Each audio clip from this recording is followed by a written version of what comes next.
this individual. He is now being held in the Madison County Jail with no bond. No bond as of now. No bond as of this minute. Okay, what is his past? Does he have a past? Talk about that. Yeah.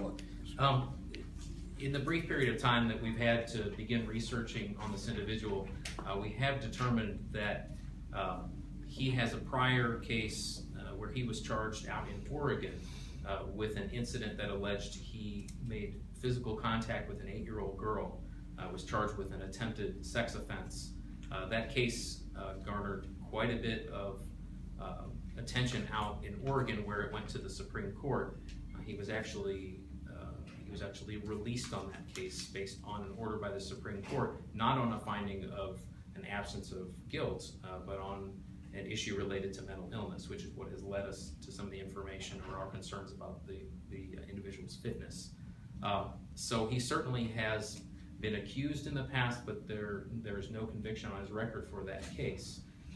That gives us a great deal of concern about his motivation. We'll certainly be looking into that.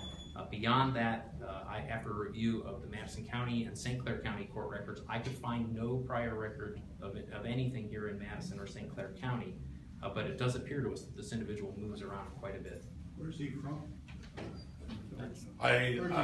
Does he live anywhere? Maybe he doesn't. I believe we appropriately refer to him as a transient. Transient. But he was not born in the state of Illinois. I believe he indicated he was born in South Carolina, I believe. But we do know that he obviously does have the connection in Oregon. How many different calls or reports did you all receive that this man approached young people? Well, and the Madison County Sheriff's Office did receive any, but it was the communication that we received in the law enforcement community that we knew that the individual was in the area. We do know that the Collinsville Police Department had been contacted, the Evansville Police Department had been contacted, but obviously I'm not going to speak about what their involvement with this individual. But again, it was communication between law enforcement, the great support that we got from the news media, and our public and our citizens showing great concern about an individual who was making some alarming comments in our community.